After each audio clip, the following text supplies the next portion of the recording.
Hi, welcome. May peace be on all of you. This is the first time that I have come in front of a cam. I hope that you will ignore all my silly mistakes and let us start our first class.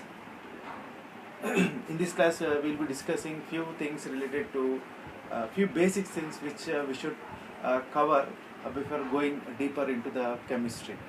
So I would like to start first with the definition of chemistry. Before going into the definition of chemistry, one should have idea. We all have idea about the science. What is meant by science? However, I would like to once again give a definition about science. Science is a systematic way of gaining knowledge. It is a systematic way of pursuing knowledge. In any way, if you are gaining knowledge, that will be called as science. Suppose if you are trying to, if you are learning how to operate a computer, then that will be called as computer science. If you are trying to learn about a mobile, how to operate, how to switch on, switch off, everything. So, how to drive a vehicle. If you are learning something in a systematic way, that will be called as science simply. And coming to our chemistry, chemistry can be defined as it is a branch of science which deals with atoms, molecules and their transformation. This is the simple definition. So it is the transformation of atoms and molecules. In another way, chemistry can be defined as it is a branch of science which deals with the composition, which deals with the properties and which deals with the physical and chemical changes or physical and chemical reactions. I would like to give a definition with an example. This definition with an example. For example, if we take this marker, this pen, chemistry can be defined as the composition that is present in this pen. What actually it is containing, whether it is containing wood or plastic or any other material, and its preparation also comes here. So with what things it is made up of. First thing is its composition, what things are, what atoms are, what molecules are present in it, and second thing is how it is prepared, how it is manufactured.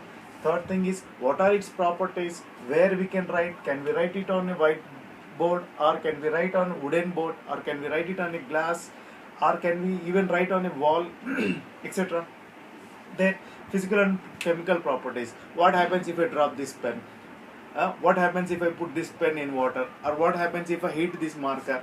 What happens if I put some acid or base on this marker? What type of changes will take place in this marker? That is called as chemistry.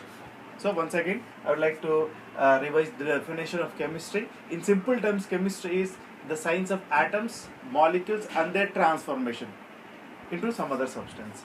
And in some more better format, we can give the definition of chemistry as it is a branch of science which deals with the composition of the substance and how it is prepared and what are its properties and what are the chemical reaction or chemical or physical changes that a substance is undergoing, that is called as the chemistry.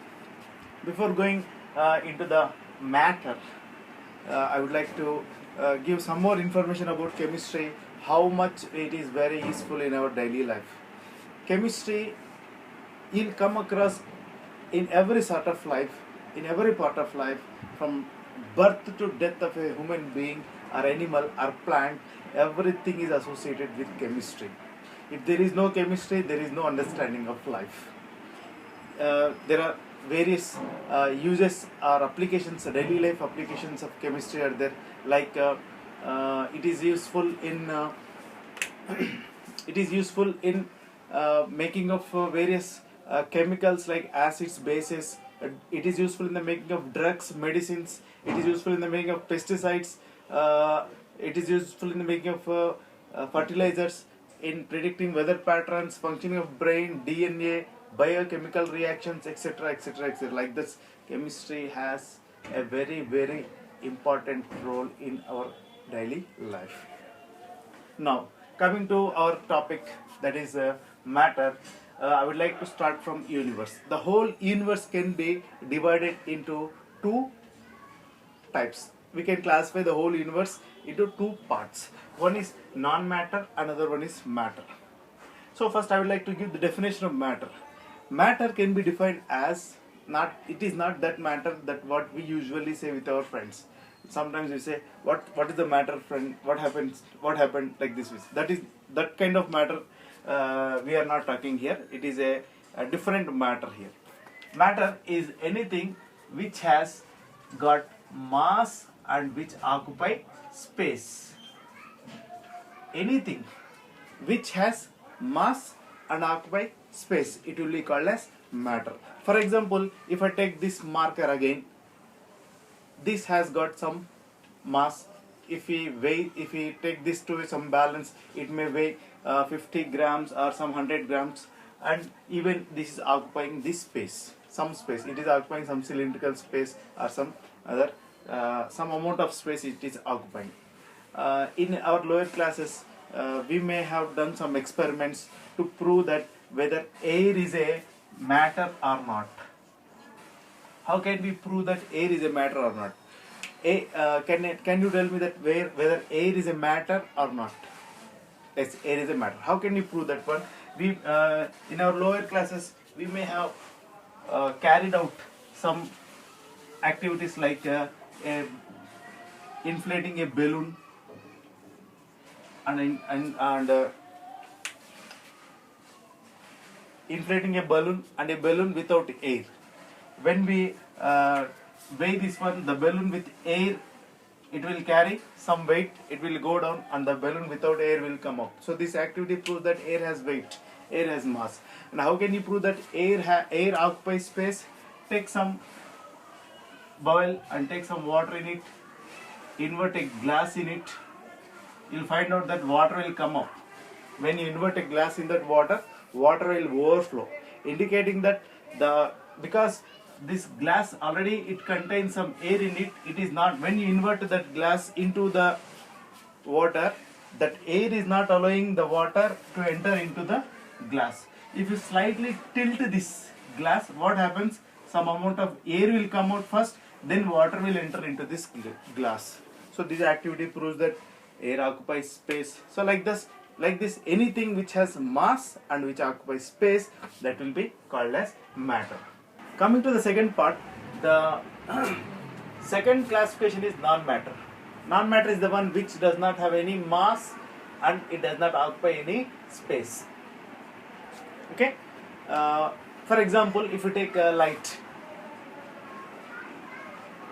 or any X-rays or gamma rays, any type of electromagnetic radiation, they all come under non-matter, as they don't have any mass and they don't occupy any space. Some of my students sometimes they argue that sir, light may occupy the space. If you are switching the light in a room, it is occupying the room, complete room. Sometimes they may argue, but you cannot even for the sake of argument, if you agree that light is occupying the complete room, the space of that room, you cannot say that it has mass. Some 2 kgs of light is coming from the tube light. When we walk in sunlight, some 10 kgs of sunlight is falling on our head. We cannot argue like that. So light and any other electromagnetic radiation, they does not fall under matter. Fine. Moving further, as we are aware of definition of mass, now one can classify whether the given substance is a matter or not. Now, matter can be classified into two types. It is one is pure substances, another one is mixture. Pure substances are those one which contain only one type of atoms or one type of molecules. Pure substance are the one which contains only single type of atoms or single type of molecules. If they contain only single type of atoms, then they are called as elements. If they contain only single type of molecules, then they will be called as compounds. Okay. For example, if you take elements, We have one more definition for elements, that is sometimes some students may get confused that what is the difference between atom and element. They are same, almost they are same. No, there is a difference between atom and element.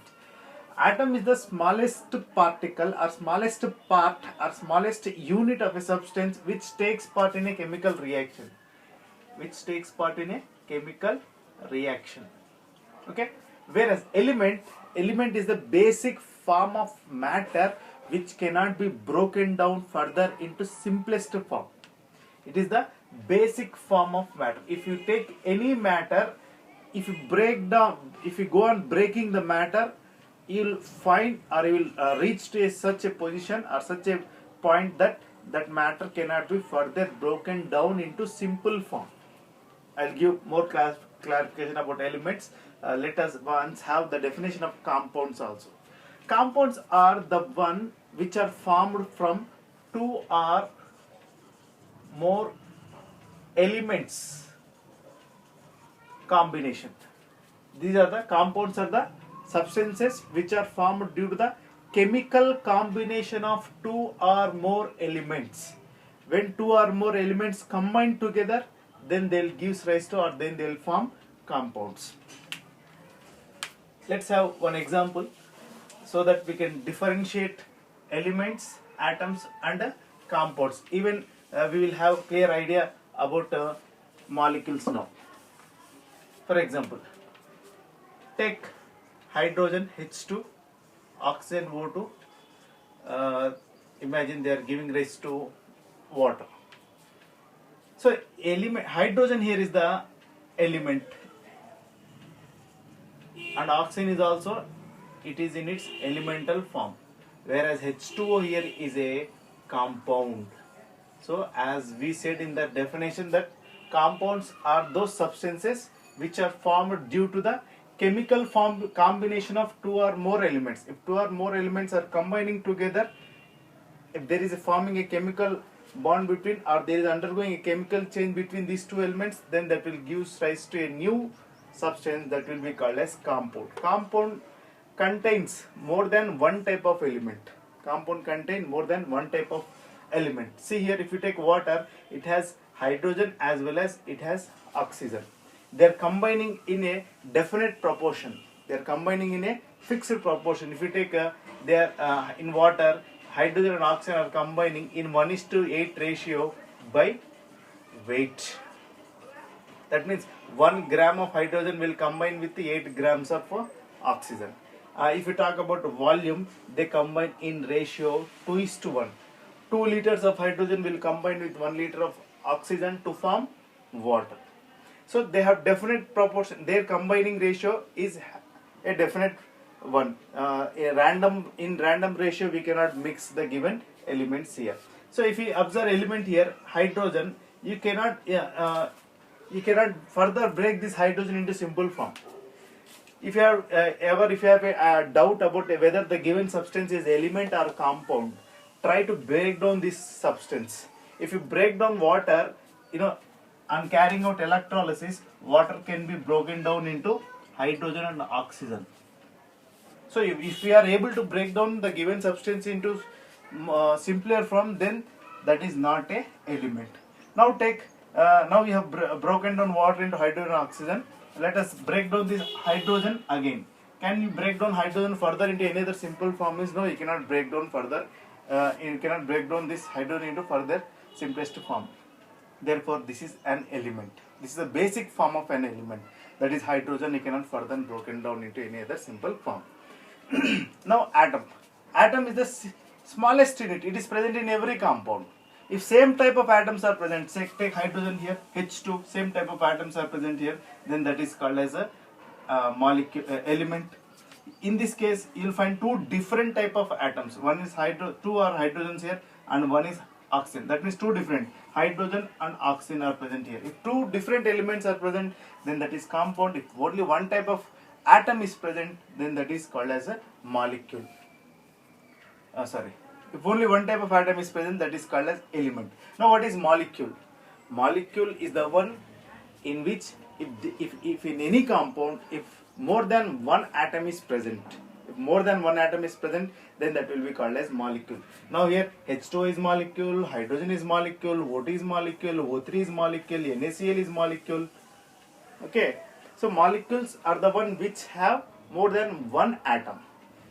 If that molecule is having same type of atoms, then that will be called as element. If a molecule is having different atoms, NaCl, different atoms, then that will be called as compound. If molecule O3, O2, H2, they have only one type of atoms, either they will have only hydrogens in it, only oxygens in it, even only oxygens in it here also, then they are called as elements.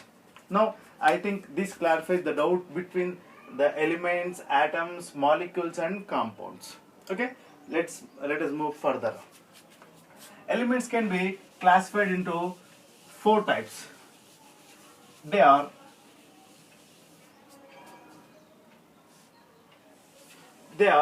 metals, non-metals, metalloids and noble gases. Metals. On what basis can you call a substance as a metal or non-metal, metalloids or a noble gas? So there are certain properties of the substances basing on which one can call the given substance as metal. So metals, they are generally hard solids. Metals are malleable in nature. Malleability means you can beat them into sheets. On beating them, you can convert them into sheets. That is called as malleability. They are malleable. They are ductile in nature. Ductile in nature means you can elongate them, prolong them in the form of wires. You can convert them into form of wires. They are called as ductility. Malleable, ductile. They are good conductors of heat and electricity. They conduct heat and electricity. They have high melting and high boiling points, etc. These are some basic properties of metals. Depending on these properties, one can call the given substance as metal. But there are certain exceptions even in metals, because certain metals are not malleable, certain metals are not ductile. For example, zinc, arsenic, antimony, they are not malleable, even they are not ductile. We said metals are generally hard solids. We have metal exception is here, that is mercury. Mercury is the only liquid metal, and even we have sodium, potassium. They are soft metals. You can cut even with a knife. So even exceptions are there. I don't want to go deeper into that. Now coming to non-metals. Non-metals, they may be solids, they may be liquids, they may be in gaseous state also. Generally, there are 10. I think there are 10 non-metals present in the periodic table. They are not malleable. They are not ductile. You cannot convert them into wires. You cannot beat them into sheets. They are not good conductors of heat and electricity. They have generally low melting and boiling points. Okay. Now again, some exceptions come in case of non-metals. Are exception is if you take carbon, the allotropic form of carbon, that is a graphite. Graphite is a good conductor of electricity, heat and electricity. Diamond is a hardest substance that has been found ever. Okay, and you can convert even one allotropic form of carbon is there. Fibers, carbon fibers. They are ductile in nature. Now coming to metalloids. What are metalloids? Metalloids are those substances, are those elements which have some properties of metals and some properties of non-metals. Example: germanium, tellurium, arsenic, or etc. are some examples of non-metal. Even sometimes boron is considered as non-metal. Next, noble gases. Noble gases, for example, helium, neon, argon, krypton, xenon, radon, etc. are noble gases. Why we are calling them as noble gases? Because they are noble. They are fast. They don't interfere with other atoms. They don't interfere with other compounds. So they are inert to any reaction. Therefore, they are called as noble gases. Examples of metals. One can give easily the examples of metals like silver, gold, platinum. Even metals can be classified into 3 types. If I go on into these metals, non-metals, metalloids, noble gases, it will become a different topic. Some other time we will detailedly discuss on metals, non-metals, metalloids and noble gases. Let us complete this one today for today's class. Now Coming to the second part of the matter, second type of matter. First type is pure substances and second type is mixtures. So coming into mixtures, mixtures are again classified into how many types here? Mixtures are classified into two types. One is homogeneous mixtures and second one is heterogeneous mixture. Homogeneous mixtures are the one in which the components are uniformly distributed. For example, if you take salt plus water, if you add salt to water, what happens? Salt will get dissolved in water.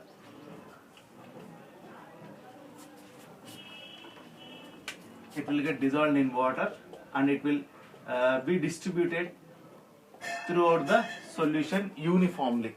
If I divide this complete solution into four equal parts, imagine the solution, in this part, how many salt molecules and water molecules are present? Same number of salt molecules will be present in remaining three parts. If I divide the solution into 10 parts, in one part how many water molecules and salt molecules are there? Remaining in 9 parts also same number of water molecules and same number of salt particles will be present. This is called as homogeneous mixture. So homogeneous mixture is the one in which the components are uniformly distributed.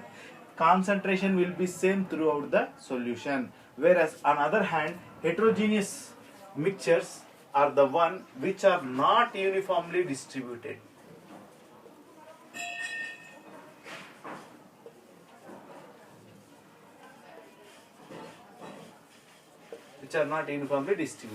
For example, if you take sand and water, what happens here? Sand will settle down at the bottom of the beaker.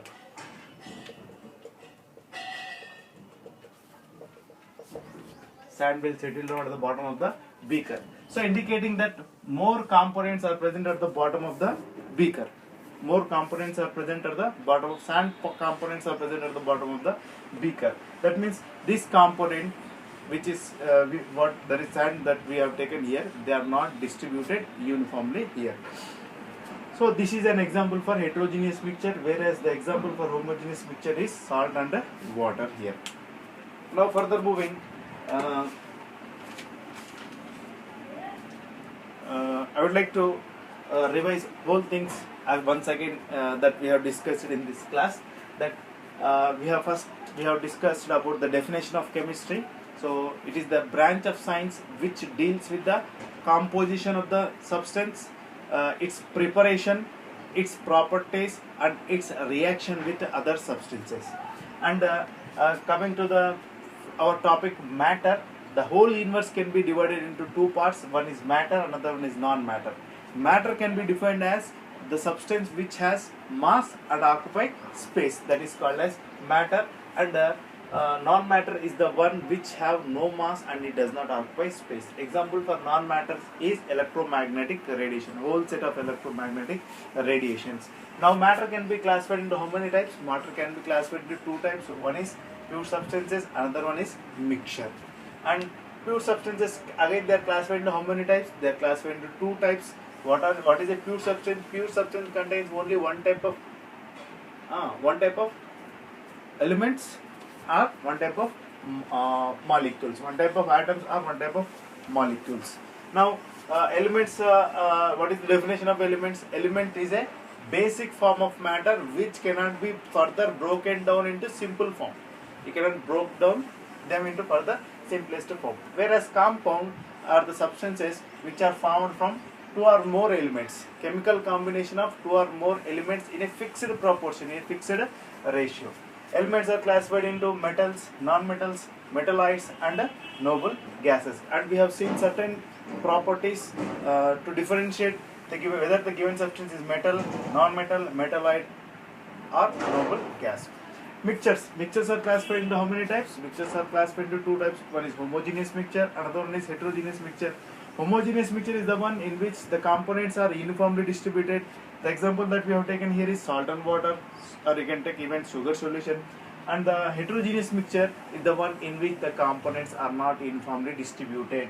The example that we have taken here is sand and water. Sand will settle down at the bottom of the beaker, or you can take husk and water. What happens? Husk will float on water as it is less denser than water. It will float on water. So like this, we have seen some basics related to matter. And further moving, matter exists in how many states? Matter exists in 3 states. One is solids, another one is liquids, the third one is gases. And I would like to mention here that there are again 2 more types of states of matter. One is plasma state, which is called as 4th state of matter, and 5th state is Bose-Einstein condensate. Bose, Satyendranath Bose, our Indian scientist, and E stands for Einstein and C stands for condensate. So this is the 5th state of matter. How can one say that the given substance is solid? Basing on what properties we can define solids? The given substance is a solid substance. So solids, they have definite shape. If you take again this marker has got some shape. They have definite shape, they have definite volume, they occupy definite volume. The intermolecular forces of attractions, intermolecular forces of attraction, they have strong intermolecular force of attraction and less space. Intermolecular space is very less, or you can say there is no space, intermolecular space between molecule and molecule in case of solids. And you don't need a container. You don't need a container to hold these solids, and solids can be heaped. You put solid on floor. If you take sugar, when you put on floor, what will happen? They can be heaped. They can be heaped. Whereas in case of liquids, liquids have got no shape. If you put water in a glass, that water will acquire the shape of the glass. If you put water in a bowl, what happens? Water will acquire the shape of the bowl. So liquids have no shape. They don't have any shape. But liquids have definite volume. If you take 50 ml of water in a glass, there will be still 50 ml. If you put the same 50 ml in a bowl, again that will be even 50 ml there also. And intermolecular space here is very less. Less intermolecular space is present here. Sorry, this is intermolecular force. Even intermolecular space as well as intermolecular forces are very less in case of liquids, and liquids need a container to hold them. Liquids need a container to hold them. Whereas gases don't have shape, they don't have volume, they don't have intermolecular force of attraction. The intermolecular space is very large here. Very large. The intermolecular space in case of gases is very large, and even for gases they need a container to hold the gas. If you talk about effect of pressure on solids, effect of pressure is nil or very slight effect will be there on solids, and effect of pressure on liquids will be even in case of liquids also the effect of pressure is very slight, and in case of gases the effect of pressure is very high. Now what about plasma and Bose-Einstein condensate? These are the states which do not fit in these 3 cases. Plasma state and Bose-Einstein condensate, these are the 2 special cases, 2 special states whose properties do not fit in these 3 cases. Therefore we are studying them as a separate case, plasma and Bose-Einstein condensate. Plasma state, what is plasma state? Plasma state is obtained when highly energetic radiations are passed through gas. What happens? That highly energetic particles, highly excited particles are obtained, and they will glow when they are formed. For example, in case of sun and stars, where can you find this plasma state? Means even we can create plasma state, but naturally they are present in case of sun. Why the sun is glowing? Due to very high temperature, the helium gas present in it, it gets into excited state. It is very highly energetic and a highly excited state, uh, because of which the sun starts glowing. And similarly, even in stars, same thing happens. And when it comes to Bose-Einstein condensate, Bose-Einstein condensate, uh, it is, the name is given because in 1920, Bose, Satyendranath Bose, he has given a idea that such state can be obtained when a gas is cooled, a very low density gas is cooled to a very low temperature, then a state will be obtained. He did not give name to that state. And even Einstein, basing on some calculations, he too predicted that another type of state other than solid liquid gases can be obtained. He too predicted. And later on in 20th century, I mean in 1995 or so on, three American scientists reached to this state by cooling a very low density gas at a very low temperature. They obtained a fifth state of matter, and now we are calling it as Bose-Einstein condensate. This is about matter, types, classification based on matter, and different types of matter and how many states it is existing. So I hope you liked this video, and please ignore the silly mistake that I have done in this video. This is my first video, and what is the purpose of making this video? This video series is I want to bring the whole chemistry in front of you at free of cost. I don't want to charge. You may have seen some YouTube videos that they put random videos.